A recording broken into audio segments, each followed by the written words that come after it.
नमस्कार साथियों। आज इस विशेष पत्रकार वार्ता में आप सबका बहुत बहुत स्वागत है।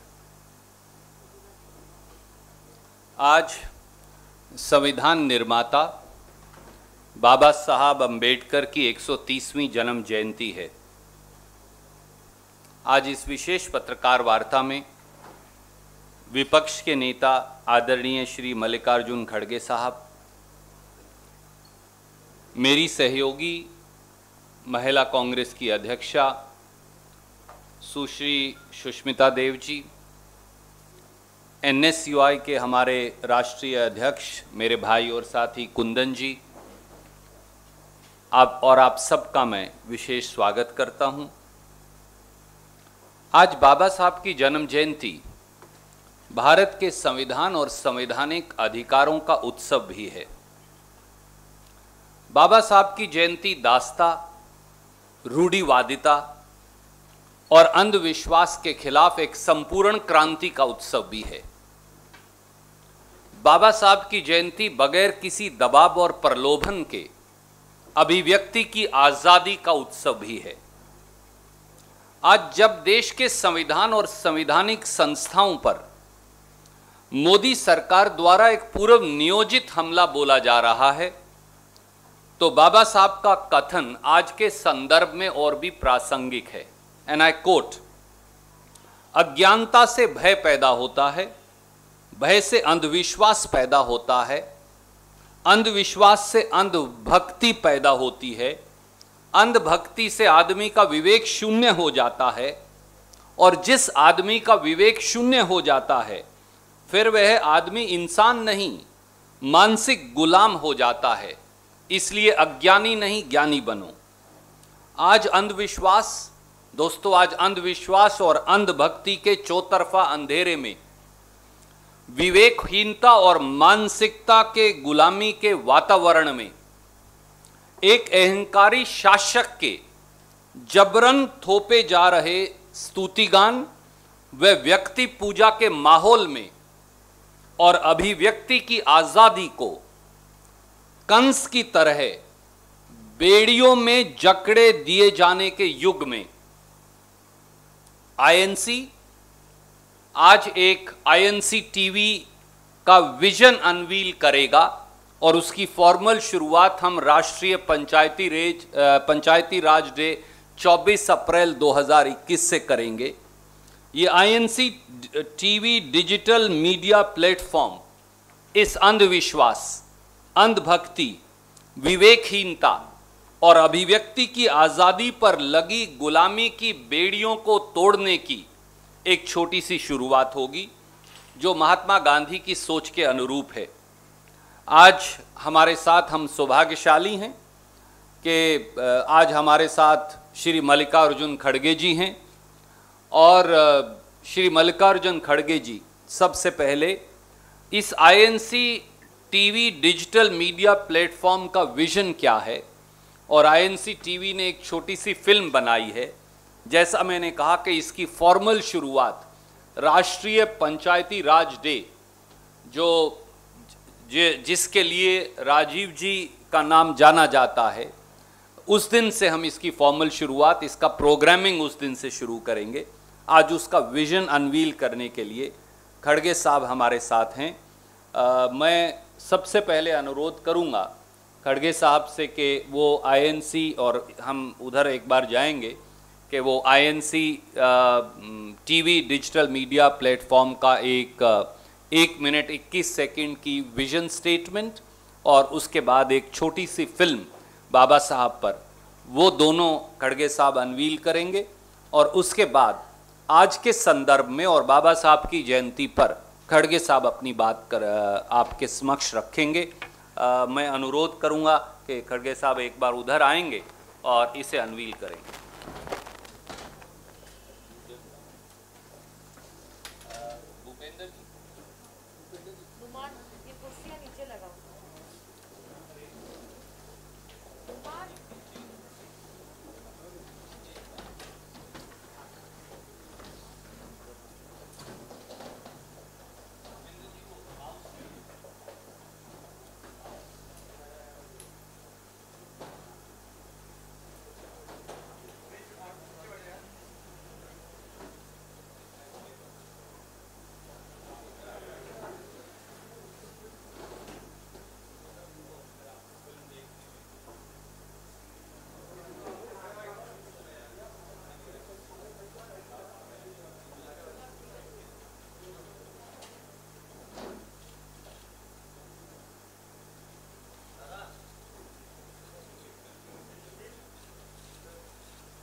1907 को वे लिखते हैं, मैंने पत्रकारिता को अपने जीवन के उद्देश्य प्राप्ति के लिए अपनाया है।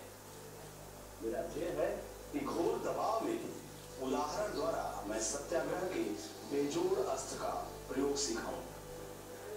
महात्मा गांधी ने कहा था, इंडियन ओपिनियन के प्रथम मास में ही मैं समझ गया था कि पत्रकारिता का एकमात्र ध्येय सेवा होनी चाहिए। समाचार पत्र के पास बड़ी भारी शक्ति है, लेकिन जिस प्रकार अनियंत्रित बाढ़ का पानी पूरी बस्तियों को डुबा देता है और फसलों को नष्ट कर देता है, उसी प्रकार अनियंत्रित लेखनी की सेवा भी विनाशकारी होती है। यदि उसका नियंत्रण बाहर से किया जाए तो वह नियंत्रणहीनता से अधिक अनिष्टकर सिद्ध होता है। प्रेस का नियंत्रण तभी लाभकारी हो सकता है जब प्रेस उसे स्वयं अपने ऊपर लागू करे। अगर यह तर्क सही है तो दुनिया के कितने पत्र इस कसौटी पर खरे उतरेंगे। महात्मा गांधी ने कहा था कि जो पत्र पत्रिकाएं निकम्मी हैं उन्हें कौन रोके। अच्छाई और बुराई की तरह निकम्मी और उपयोगी पत्र पत्रिकाएं भी साथ साथ चलेंगी और मनुष्य को अपना चुनाव खुद करना होगा। महात्मा गांधी कहते हैं, वाणी और लेखनी की स्वतंत्रता स्वराज की आधारशिला है। अगर यह खतरे में है तो तुम्हें अपनी संपूर्ण शक्ति लगाकर इसकी रक्षा करनी चाहिए। पत्रकार के रूप में गांधी कहते हैं, प्रेस को लोकतंत्र का चौथा स्तंभ कहा जा सकता है।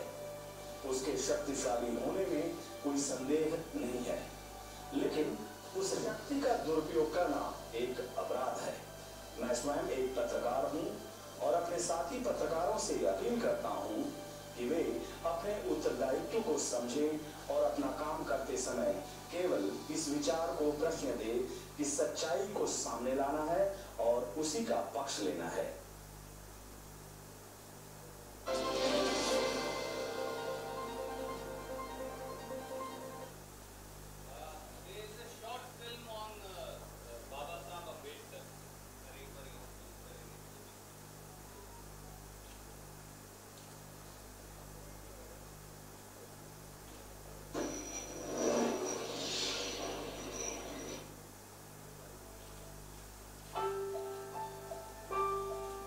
गुलजार जिनकी वजह से आज मादरे हिंद का हर घर हर आंगन, उन बाबा साहब को हम सबका नमन, उन बाबा साहब का चरण वंदन।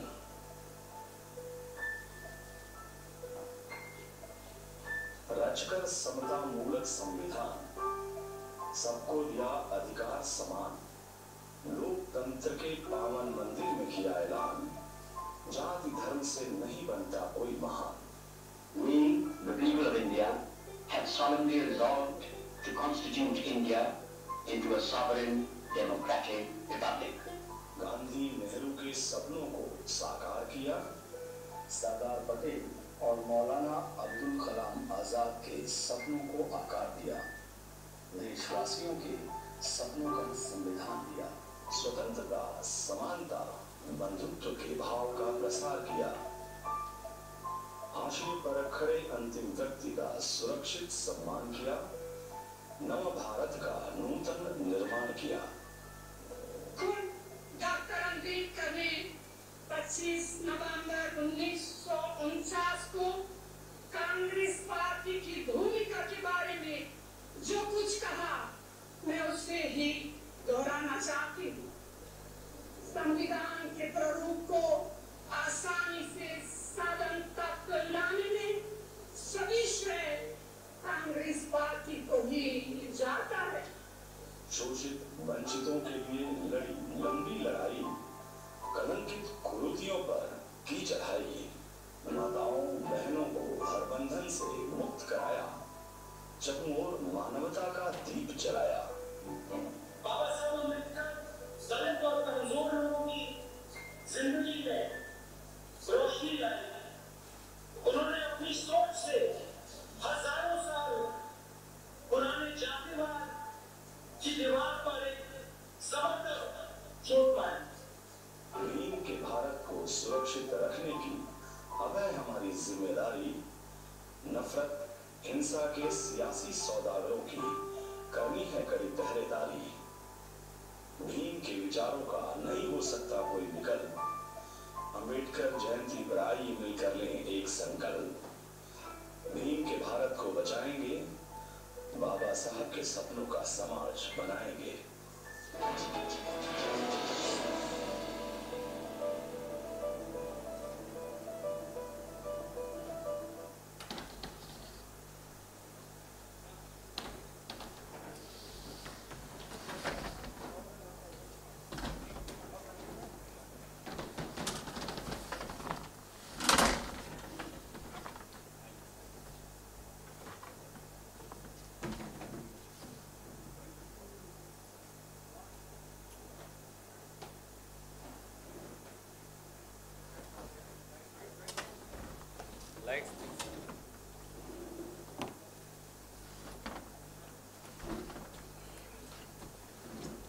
सीधा कर।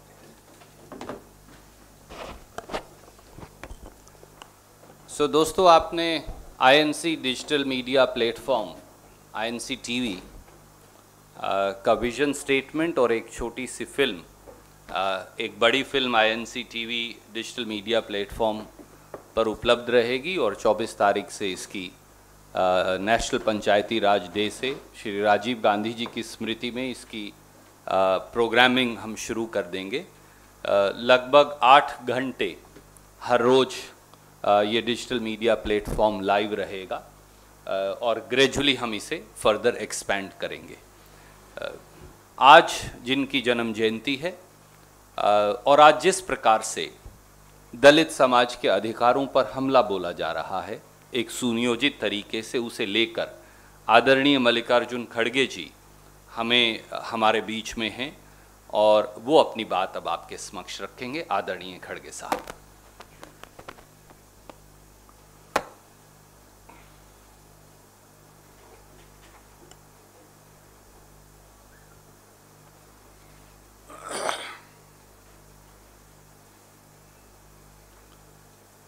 सभी को मेरा नमस्कार।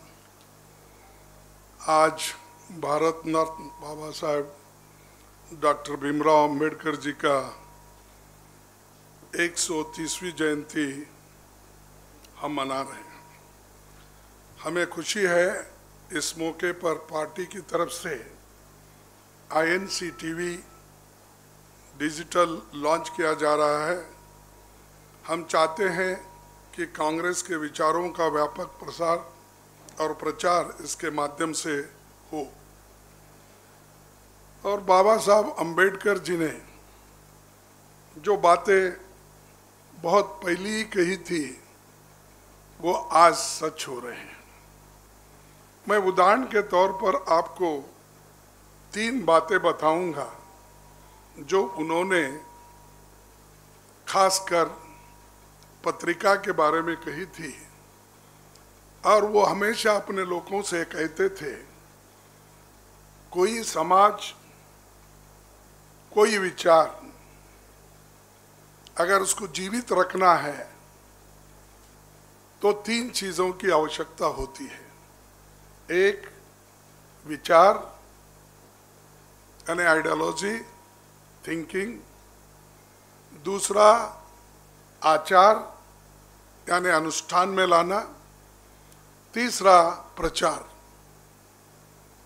आचार, विचार और प्रचार, अगर ये 3 चीज किसी संस्था में, किसी समाज में अगर होते हैं तो वो आइडियोलॉजी बहुत दिन तक चलती है और लोगों को उसका फायदा होता है। लेकिन आज उनके विचारों को खत्म करने के लिए मोदी सरकार हर तरीके की कोशिश कर रही है। संविधान तो अच्छा है, संविधान अगर कितना भी अच्छा हो, अगर संविधान को चलाने वाले लोग अगर अच्छे नहीं तो संविधान बुरा हो सकता है।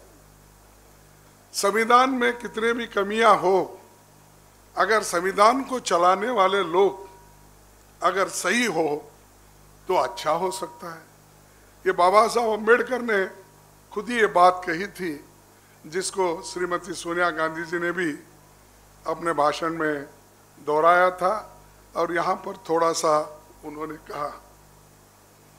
आज मैं और एक आपसे बात रखना चाहता हूँ। 31 जनवरी 1920 में बाबा साहब अम्बेडकर पहला अपना पेपर निकाला, दैट इज फोर्टनाइटली में उसका नाम उन्होंने रखा मूक नायक, यानी जनता मूक है, गरीब है, वंचित है, दलित है, सप्रेस्ड है, तो उनके नायक कौन होंगे? उनके विचारों को लोगों तक कहाँ तक पहुंचाना चाहिए? तब उन्होंने वो पेपर 1920 में मूक नायक के नाम से निकाला।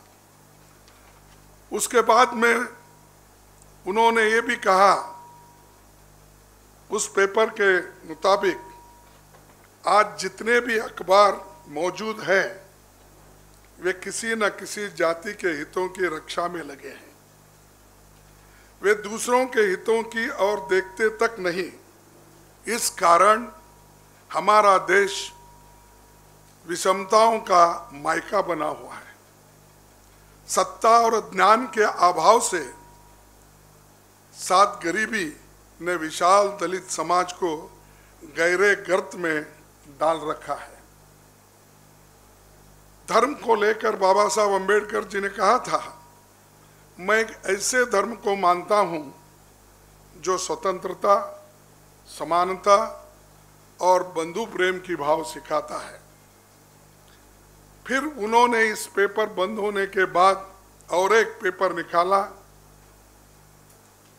1927 में, वो मराठी में बहिष्कृत भारत, यानी जिस समाज को हम बहिष्कृत किए हैं उसको उन्होंने 15 नवंबर 3 अप्रैल 1927 में ये निकाला था। फिर वो भी बंद हुआ। फिर उसके बाद में उन्होंने 15 नवंबर 1929 में एक नया पेपर चलाया जिसका नाम था जनता। वो जनता पेपर कम से कम 26 साल तक चला। फिर उसके बाद यानी जिसमें दलितों के समस्या लिए और पुनः पैक्ट को किस ढंग से बाबा साहब अम्बेडकर ने गांधी जी के साथ मिलजुल के रिजर्वेशन के बारे में मनवाया, ये सारी चीज़ें उसमें आती है, वो एक और अंग है। तो यानी पेपर के बारे में, माध्यम के लिए बाबा साहब अम्बेडकर हमेशा वो खुद इंटरेस्ट लेकर समाज के लोगों के जितने भी कमियां हैं वो बताने की कोशिश करते थे। जब वो जनता पेपर उसको बदलकर जब उन्होंने बौद्ध धर्म का स्वीकार किया, तब उन्होंने उस पेपर का नाम प्रबुद्ध भारत रखा, यानी नया भारत, प्रबुद्ध भारत। तो ऐसे नए नए विचार, नए नए पेपर्स उन्होंने इसलिए लाया कि उनके विचारों का भी प्रचार हो, साथ ही साथ जो दबे तबके और बहुत ही वंचित लोग हैं उनको एक फायदा हो। और मैं आखिरी बात ये कह के समाप्त करूंगा, तो आप बोलेंगे कि एक बहुत ही इम्पोर्टेंट, जैसा कि अभी सुरजेवाला साहब ने कहा कि और महात्मा गांधी जी ने उनके कोट भी आपने देखा, लेकिन यही बात 1943 में जब डॉक्टर बाबा साहब अम्बेडकर 101वीं जयंती रानडे की पूना में हुआ था, उस वक्त उन्होंने ये कहा, भारत में पत्रकारिता कभी व्यवसाय थी, आज व्यापार बन गई है। ये उस वक्त के वर्ड है। अब ये खुद को जनता का जिम्मेदार सलाहकार नहीं मानती। भारत की पत्रकारिता इस बात को अपना सर्वप्रथम और सर्वोपरि कर्तव्य नहीं मानती है कि वो एक तटस्थ भाव से निष्पक्ष समाचार दे। आज उनका मुख्य सिद्धांत है एक नायक चुनकर उसकी पूजा करना। उसकी छत्र छाया में समाचार पत्रों का स्थान सनसनी और विवेक सम्मत मत का विवेकहीन भावावेश ने ले लिया। मुझे इस बात की खुशी है कि कुछ सम्मानजनक अपवाद मौजूद है, लेकिन उनकी आवाज़ कभी सुनी नहीं गई है। तो ये बाबा साहब के विचार थे उस वक्त के पत्रकार के लिए, पत्रों के लिए, पेपर्स के लिए।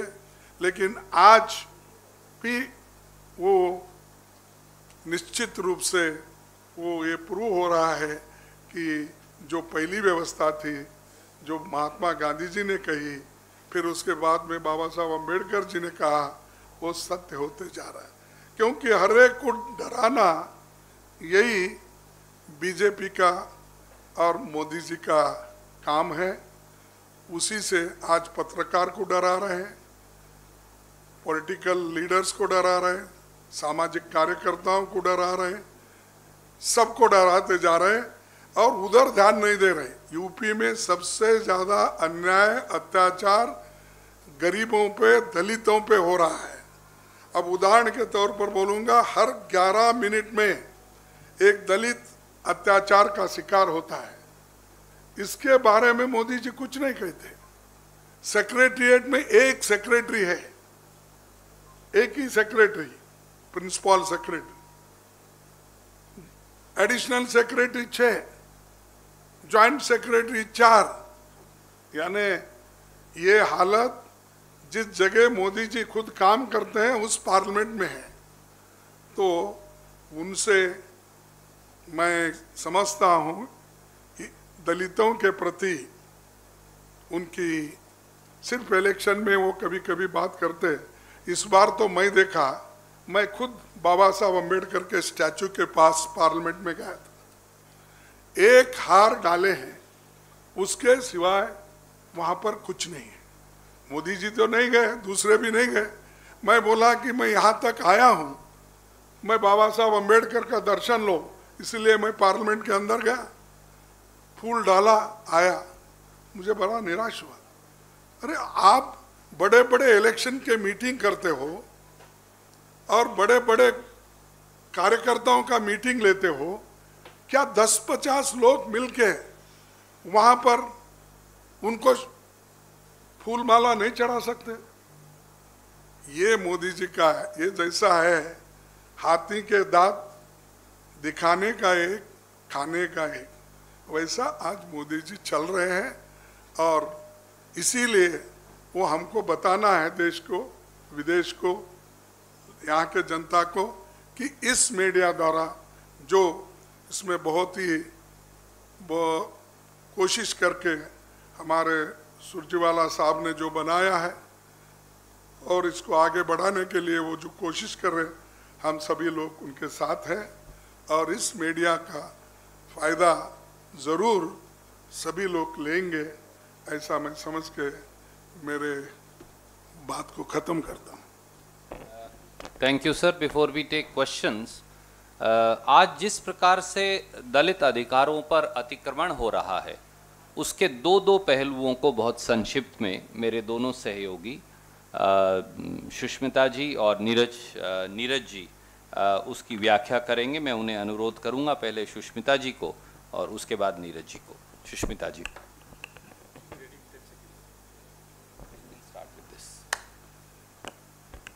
Thank you, sir.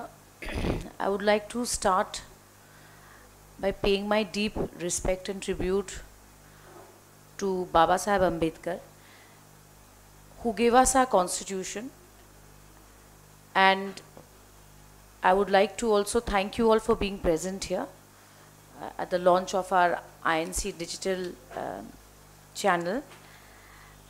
Just to reiterate what our leader Kharge ji said, that every 11 minutes there is an attack on a scheduled caste person in this country.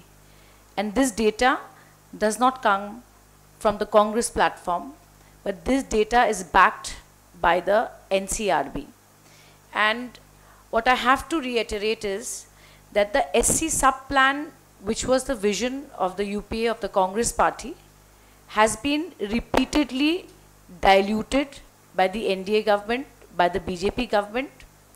Although the need for the sub-plan remains given the status of this community in our country, but clearly the Bharatiya Janata Party is insensitive to that need, and you all have seen repeatedly, budget after budget, how that has been diluted.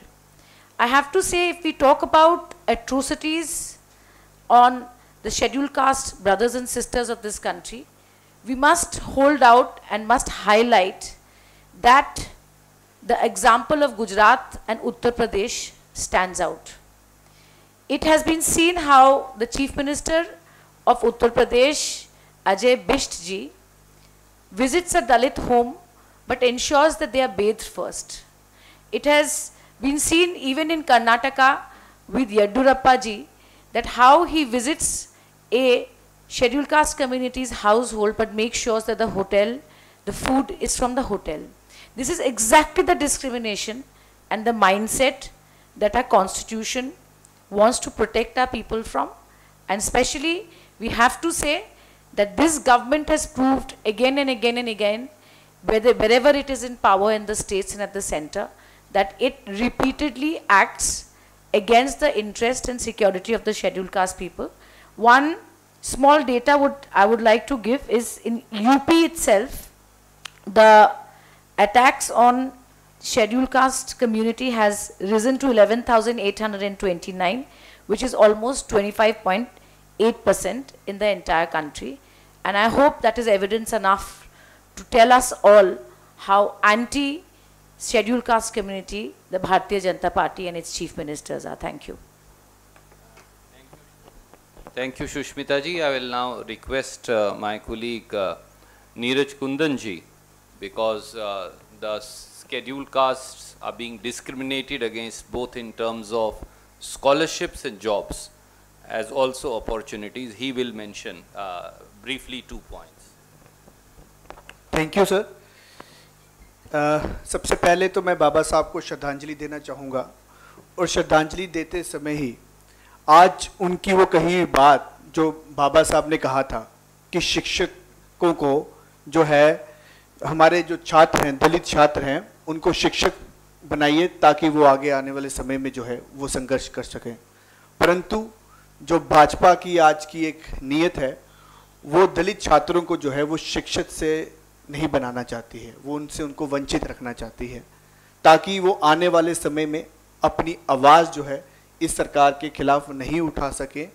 वो उनकी आवाज़ को दबाना चाहते हैं, और उसके ही सामने हमारे कुछ आंकड़े हैं। जिस तरीके से मैं आपको बताना चाहूँगा कि जब से भाजपा की सरकार केंद्र में आई है, तो भारी गिरावट जो है स्कॉलरशिप में जो है, एससी स्टूडेंट्स की, जो दलित छात्रों की जो स्कॉलरशिप में है, उसमें भारी गिरावट आई है। मैं ये सरकारी आंकड़ों के साथ आपको बताना चाहूँगा, जबकि कांग्रेस पार्टी की यूपीए की 2013 और 2014 की जो सरकार थी, जब प्री मैट्रिक स्कॉलरशिप जो स्टूडेंट्स की 882 करोड़ रुपीस थी, उसके बाद जब से भाजपा की सरकार आई है उसमें भारी गिरावट आई है। 2016 और 2017 में भाजपा की सरकार में वो घटकर 506 करोड़ हो जाती है। 2017 और 18 में वो उससे भी ज्यादा घटकर 62 करोड़ हो रह जाती है। 2018 और 19 में 115 करोड़, और 2019 और 2020 में 355 करोड़ रह जाती है। तो ये सामने सामने दर्शाता है कि जब आप दलित छात्रों को उनका अधिकार जो इस संविधान ने उन्हें दिया है स्कॉलरशिप के रूप में, उनसे उन्हें वंचित रखेंगे, तो आप उनको शिक्षा से दूर रखना चाहते हैं।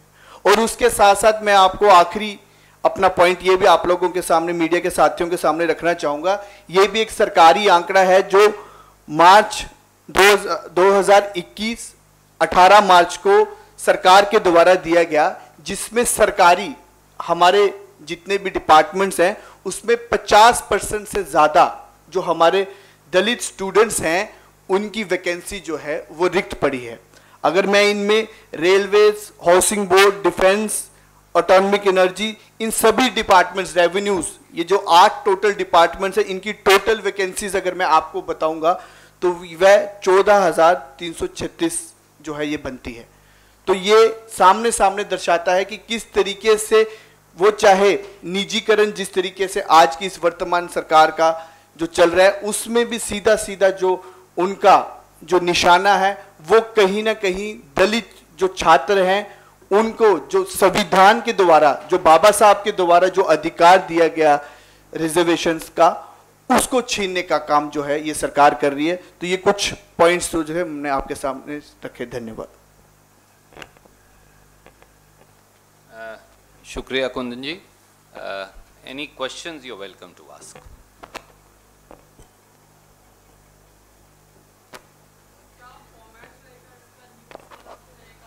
जी 24 अप्रैल तक इंतज़ार करिए।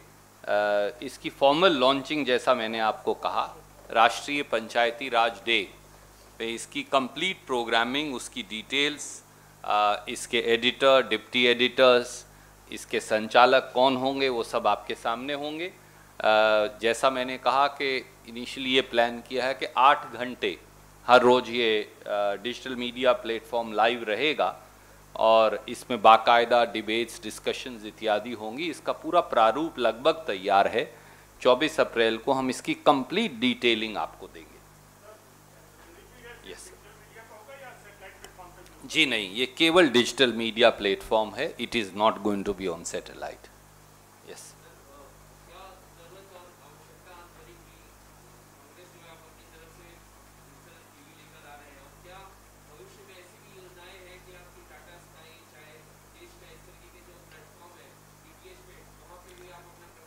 आदरणीय मित्र, जैसा मैंने शुरू में ही कहा कि आज पूरे देश में अंधविश्वास और अंधभक्ति का चौतरफा अंधेरा है।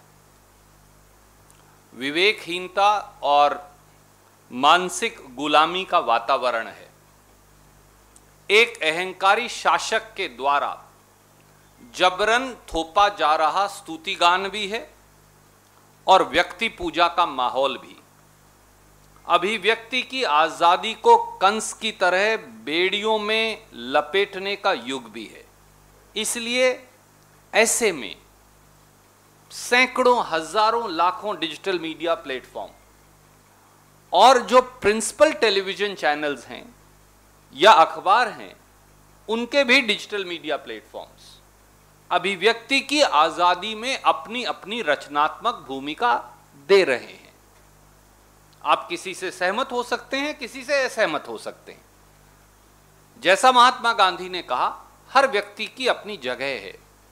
कांग्रेस पार्टी के साथियों को यह लगा, श्रीमती सोनिया गांधी जी और राहुल गांधी जी के मार्गदर्शन से और हमारे जो वरिष्ठ नेतागण हैं उनके मार्गदर्शन से, कि अभिव्यक्ति की आजादी के इस यज्ञ में एक छोटा सा योगदान एक डिजिटल मीडिया प्लेटफॉर्म के माध्यम से कांग्रेस के और एक और विपक्ष की विचारधारा को प्रसारित करने के लिए एक डिजिटल मीडिया प्लेटफॉर्म और होना चाहिए। और ये एक हमारी छोटी सी, जैसा मैंने शुरू में कहा, एक छोटी सी शुरुआत है। आपने दूसरा सवाल ये पूछा, जो एक और आदरणीय मित्र ने पूछा, कि क्या ये सैटेलाइट टीवी पर होगा। मैंने उसका जवाब नहीं में दिया। भविष्य में क्या होगा वो भविष्य के गर्भ में है, उसका जवाब मैं आज कैसे दे सकता हूं।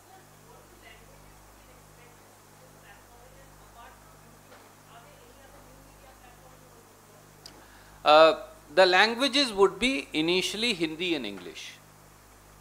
These are the two languages that we propose to have the digital media platform in. Other languages we would like to gradually add. It would depend on how much logistics we can arrange in the respective states. Yes, we would like to add. Yes, it's a necessity. Yes, it should be done.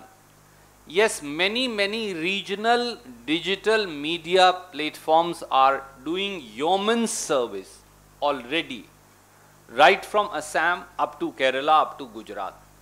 And we want to also contribute in our own way. Yes, sir.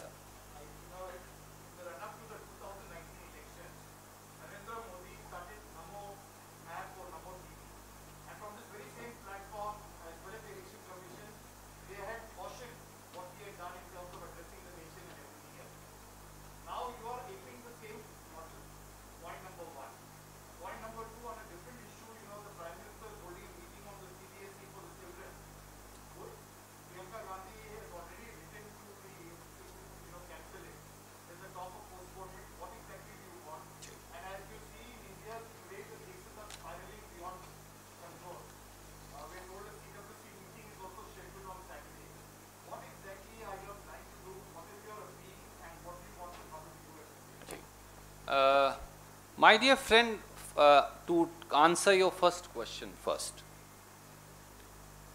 and you heard it, today subjugation and suppression of dissent and opinion is near total in this country. व्यक्ति पूजा, मुझे उसकी अंग्रेजी अनुवाद शायद नहीं पता, वो नमो app जो है, the Namo app was a symbolism of Vyakti Puja. INC TV digital media platform is a digital media platform for dissemination of views and opinions, both which may be acceptable to us and some that may not be. The whole idea is to deliberate. The whole idea, as Rahul Gandhi ji always says and Sonia ji always says, the whole idea is that various shades of opinion must be placed on the table and deliberated, discussed, debated in order to arrive at one conclusion. One size fits all doesn't suit this country. What is true in Kerala? For example, yesterday we were celebrating New Year's in Karnataka. We were celebrating Baishakhi yesterday in Punjab and Haryana and portions of Delhi and northern India. Today we are celebrating Bohag Bihu, if I am pronouncing it correctly, and my friend will pardon me in case it's mispronounced, in Assam. We are celebrating Vishu in Kerala. We are celebrating the Udiya New Year. We are celebrating important festival in Tamil Nadu. So one size fits all formula of Prime Minister Modi doesn't work in this country. So this digital media platform is not for celebrating or eulogizing one individual, but the thought of the Congress party, the idea of this country. So it's a platform for debate and discussion. Coming back to your second and the more as also an equally important question, the second wave of corona is here and it is hitting the country hard. It is hitting the country with a ferocity that is hitherto unknown. The numbers are scary. The numbers I was looking at this morning, new cases in a single day are 1,84,372 or 1,85,000 with 1,027 deaths. This is unprecedented. This is completely unprecedented. We are now second highest in infection after the United States, surpassing Brazil. And Modi government has left the people to fend for themselves. It has utterly blundered despite having one full year to prepare in management, prevention and making appropriate infra arrangements to tackle corona. Today, across the country, there is huge vaccine shortage, with Government of India living in denial or indulging in abusing and attacking opposition governments and leaders. When former Congress President Shri Rahul Gandhi writes to the Honorable Prime Minister saying that all vaccine candidates should be permitted in light of the huge vaccine shortage, Prime Minister, instead of replying and considering this valuable suggestion, unleashes Ravi Shankar Prasad and Smriti Irani to level and hurl completely baseless and senseless accusations. Within 48 hours thereof, the same Prime Minister and the same government accept Shri Rahul Gandhi's suggestions and accepts that the new vaccine candidates must also be permitted. That's the kind of doublespeak, myopia and adversarial approach of this government. And yes, a week ago nearly, Srimati Priyanka Gandhi had written to the Education Minister, HRD Minister, on cancellation, that is postponement of the CBSE exams. Shri Rahul Gandhi through the social media had appealed to Modi government that when corona wave is hitting with such ferocity, can we jeopardize the life of our and well-being and health of our children? Every second, third, fourth, fifth person, all of you know, is getting infected. Is it time to put our children at risk? And both Rahul Gandhi ji and Priyanka Gandhi ji had appealed that these exams have to be postponed. And BJP was again mocking. They were making fun. They were not making fun of opposition leaders. They were mocking the well-being and health of our children. Thank God. Even if in hindsight, do not give credit to Rahul ji or Priyanka ji or Congress party, doesn't matter.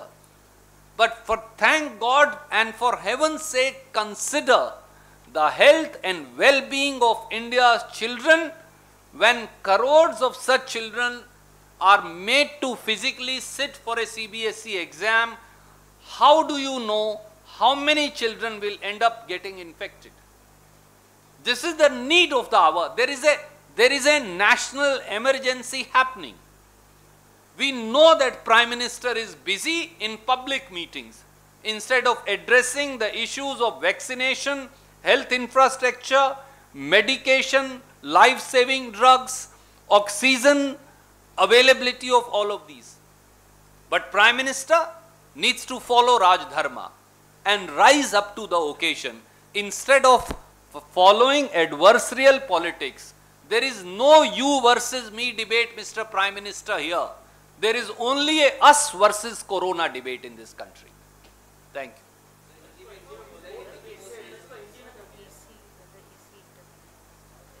Yeah. I'll come back to you, sir. Just let me take that question and I'll come back to you.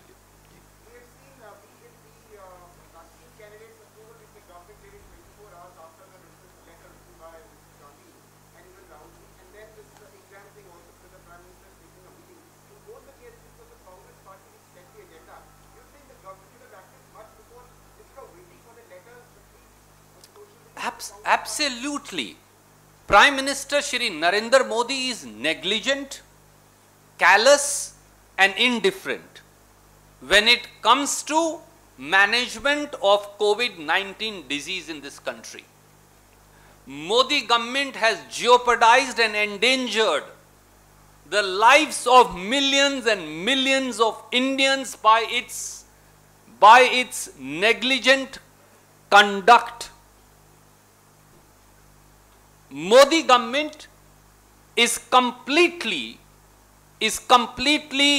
careless and cruel when it comes to ensuring provision for for medicines that are life-saving, including remdesivir, if I am pronouncing it correctly, and other life-saving drugs, in making available oxygen, which is so essential for people, in ensuring availability of beds, in ramping up the health infrastructure, in ramping up production of vaccinations, and in permitting as many candidates as possible, and in stopping, just for personal promotion of the Prime Minister, in stopping the vaccine Maitri initiative and exporting vaccine. Even yesterday, Mr. Jaishankar has made a statement, we will continue to export the vaccine to 80 countries in an interaction with ORF. Why? There is no vaccine for Indians. How can you jeopardize the life of Indians in this fashion? So yes, Prime Minister is negligent, Prime Minister is careless, Prime Minister is cruel, and Prime Minister is callous in tackling COVID-19.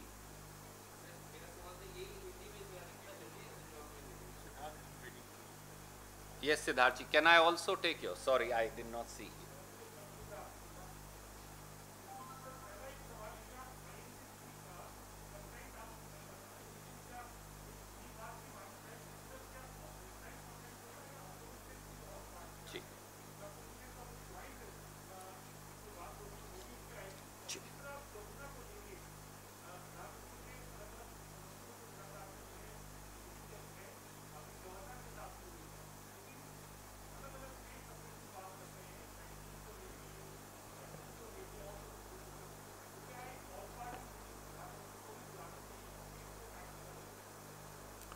मैं पहले आपके दूसरे सवाल का, क्योंकि आप दोनों का कॉमन है, उत्तर दूं और फिर पहले प्रश्न पर आऊंगा। आदरणीय मित्र, मोदी सरकार और खास तौर से प्रधानमंत्री माननीय नरेंद्र मोदी जी कोविड-19 की लड़ाई में लापरवाह भी हैं, नाकाम साबित भी हुए हैं, और अगर मैं ये कहूं कि उनका व्यवहार गैर जिम्मेवाराना और निर्दयतापूर्ण है, तो वो सही होगा। श्रीमती सोनिया गांधी जी और श्री राहुल गांधी जी ने पिछले एक हफ्ते में पत्र लिखकर कॉन्क्रीट सुझाव प्रधानमंत्री जी और मोदी सरकार को कोविड-19 से लड़ने के लिए दिए। आज देश की वास्तुस्थिति है क्या? कोरोना की सेकेंड वेव बड़ी विविध तरीके से, बड़ी गहन तरीके से हमारे नागरिकों पर उसने आक्रमण कर रखा है, परंतु मोदी सरकार सोई पड़ी है, पूर्णतः उदासीन है। उनका यह व्यवहार निकम्मेपन की और एक लापरवाही की, जानबूझकर की गई लोगों की जान से खिलवाड़ की ओर इशारा करता है। 1,85,000 कोरोना केस एक दिन में हो, 1027 देशवासियों को जान से हाथ धोना पड़े और प्रधानमंत्री बेपरवाह रहें। आपके चारों तरफ देखिए, हर दूसरा, तीसरा, चौथा, पांचवां व्यक्ति जिसे आप जानते हैं वो अब कोरोना संक्रमित हो चुका है, परंतु देश के अंदर, अलग अलग राज्यों के अंदर आज कोरोना का टीका, कोरोना निरोधक टीका उपलब्ध ही नहीं। प्रधानमंत्री के खुद के संसदीय क्षेत्र में कोरोना वैक्सीनेशन सेंटर पर ताला लग गया है। जो प्रधानमंत्री अपने संसदीय क्षेत्र में कोरोना वैक्सीन उपलब्ध नहीं करवा सकते, वो देश का क्या कर पाएंगे? स्वास्थ्य मंत्री बजाय महाराष्ट्र, छत्तीसगढ़, पंजाब, कर्नाटक, गुजरात, जहां जहां कोरोना फैल रहा है वहां कोरोना का टीका उपलब्ध करवाएं, वो विपक्षी सरकारों पर आक्रमण करने में व्यस्त हैं। जब श्री राहुल गांधी जी ने पत्र लिखकर प्रधानमंत्री जी से आग्रह किया और कहा कि जो भी कंपनियां पूरी दुनिया में हैं जो कोरोना का टीका बना रही हैं, उन सबको देश में कोरोना टीका आयात कर लगाने की इजाजत दीजिए, तो बजाय उस रचनात्मक सुझाव को माने, प्रधानमंत्री जी ने अपने मंत्रियों रविशंकर प्रसाद और स्मृति ईरानी को भेज दिया कि वो राहुल गांधी जी पर आक्रमण करें और विपक्ष के ऊपर इल्जामात की राजनीति करें। 24 घंटे बाद उसी सरकार को यह समझ में आया कि श्री राहुल गांधी का सुझाव सही था और उन्हें दूसरी वैक्सीन कंपनियों के वैक्सीन को भी हिंदुस्तान में आने की इजाजत देनी पड़ी। एक हफ्ता पहले श्रीमती प्रियंका गांधी जी ने पत्र लिखकर और सोशल मीडिया के माध्यम से श्री राहुल गांधी जी ने कहा कि आज जब दूसरी वेव कोरोना की बड़े विभत्स तरीके से हमारे नागरिकों को संक्रमित कर रही है तो हम अपने बच्चों का भविष्य, उनकी जिंदगी और सेहत दांव पर नहीं लगा सकते। कृपया करके सीबीएसई के एग्जाम कैंसिल करिए, मुलतवी कर दीजिए। फिर मजाक उड़ाया गया, फिर पक्ष और विपक्ष की राजनीति की गई। आखिर में आज एक हफ्ते बाद सरकार फिर वही सोच रही है जो राहुल गांधी जी और प्रियंका गांधी जी ने कहा था कि हमारे सीबीएसई में फिजिकली अगर बच्चों को बिठाएंगे तो उनकी सेहत और जान दोनों को खतरा है संक्रमण का। यह सरकार है या तू मैं की दुकान? मोदी जी, ये यू वर्सेस अस डिबेट नहीं है, ये अस वर्सेस कोरोना डिबेट है। एक तरफ देश है, हम सब हैं, जिसमें आप भी शामिल हैं, और एक तरफ कोरोना की विभत्स बीमारी है और हमें इससे मिलकर लड़ना है। विपक्षी नेताओं पर इल्जामात की राजनीति कर या विपक्षी प्रांतों के साथ दवाई में, ऑक्सीजन में, लाइफ सेविंग ड्रग्स की सप्लाई में, वैक्सीनेशन में भेदभाव कर देश से कोरोना की जंग को नहीं जीता जा सकता। मोदी जी, आपको अपना पक्षपातपूर्ण रवैया छोड़ना पड़ेगा। आपकी सरकार को निकम्मेपन से ऊपर उठकर सजग बनना पड़ेगा।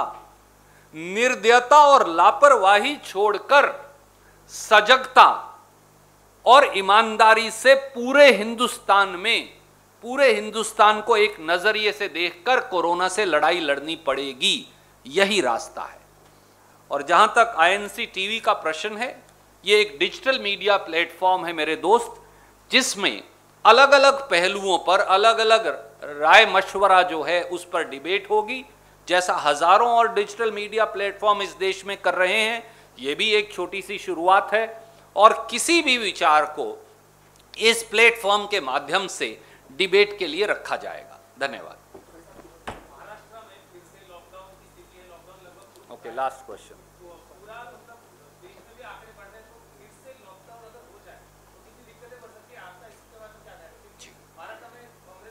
Fair point.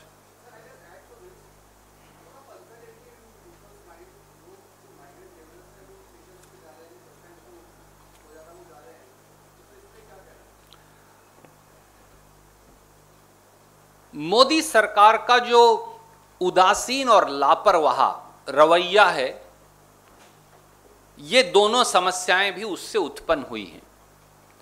याद करिए, श्रीमती सोनिया गांधी जी ने पत्र लिखकर फिर प्रधानमंत्री जी को और कांग्रेस पार्टी ने आगाह किया और कहा कि जैसे जैसे नाइट कर्फ्यू लग रहे हैं, रिस्ट्रिक्शंस लग रही हैं, पार्शियल लॉकडाउन लग रहे हैं, तो हमारे जो गरीब भाई हैं, मजदूर भाई हैं, वो एक बार फिर उत्तर प्रदेश, बिहार, छत्तीसगढ़, मध्य प्रदेश, दोबारा वो रिवर्स माइग्रेशन शुरू हो गई है।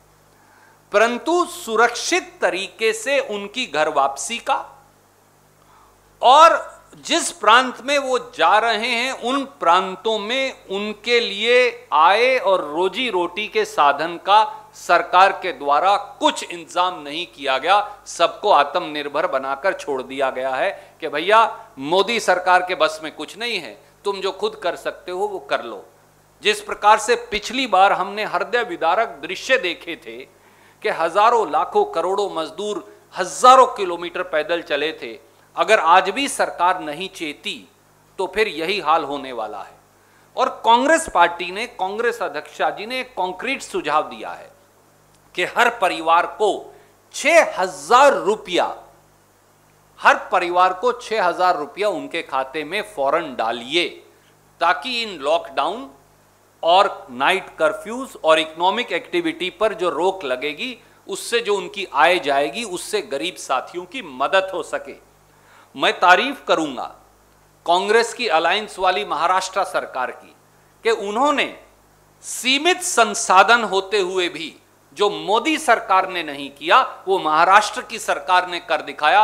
हर साथी, ऐसे साथी मजदूर, ऑटो रिक्शा चलाने वाले हर साथी को 1500 रुपए उनके खाते में देने का निर्णय किया है। मोदी जी अब तो सीख ले लीजिए, सीखिए, जागिए, सजग बनिए, प्रहरी बनिए और कोरोना से देश की रक्षा कीजिए। बहुत बहुत धन्यवाद। सॉरी सर, बड़ा लंबा।